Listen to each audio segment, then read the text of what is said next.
Hey guys. Okay, so within every profession, you're always going to get those things that leave you saying, if I had $1 for every time someone said, I would be a millionaire. In town planning, one of those things is flooding. See, so often when we approach people and say, hey guys, you've got the map flood overlay, here's the floodwise property report, it's kind of telling you need to be 2.5 meters off the ground, bad news, I know. They turn around and go, hold on. I've been here since 2011, and when I was here, that flood, it barely even reached the end of the street. Or Joan, she's been here for 70 years. She was here in 1974, and she tells me that the flooding, it never even reached her property. In those situations, I just sit there and go, oh, guys, okay, I've got two things to tell you here. First and foremost, it is not reasonable to expect that we've experienced the worst ever flood event that we will ever see. I mean, you only have to go back to the 1800s to see that there were much worse flood events to hit Brisbane. So I did a bit of Googling this morning and got some levels just to be able to reinforce my point here. But 1841, we had a flood event at the city gauge. It measured at 8.43 metres. 1893, 8.35 metres. 1974, 6.6 metres, and 2011, 4.46 metres.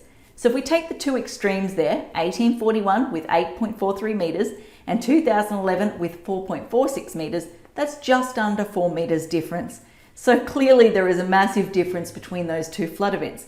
Yes, obviously since then some mitigation work has occurred. We've put a couple of dams in, all of that sort of stuff. So if we were to have that exact same flood event as, 1841, it would be different. Now, it wouldn't reach the same height.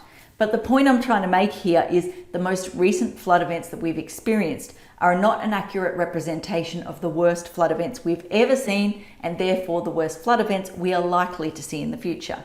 Council obviously has a responsibility to not only account for the past, but to look towards the future, to try and anticipate what could happen in the future and to plan for that, to help us in terms of our recovery and all of that sort of stuff.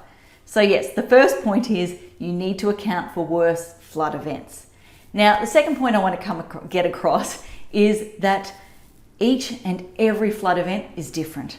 So it's coming from a different source, it's landing in different locations, all of that sort of stuff.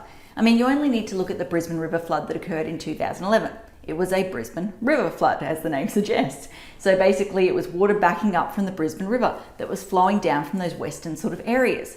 If you look back to the days where the water was rising, from memory it was bright sunny days out there, like there wasn't any rain around. You imagine if we had that exact same flood again, but you coupled it with some local rain, which then led to overland flow and creek waterway flooding, it would be a totally different situation.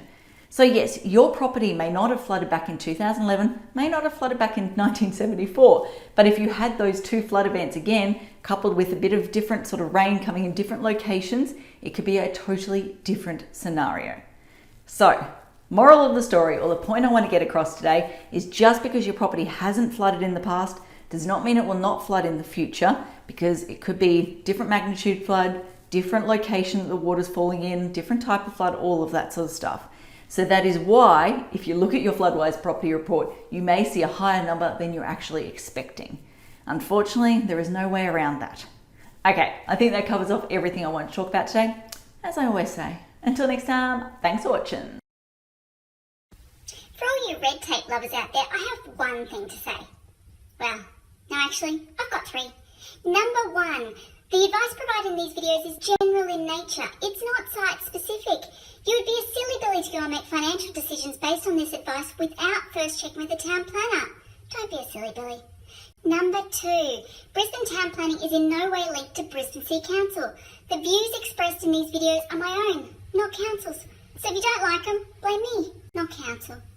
Number three, what was my number three? Oh yeah, the views expressed in these videos are accurate at the time of recording. If you're watching this video back 10 years from now, the views may not be so accurate. That's all.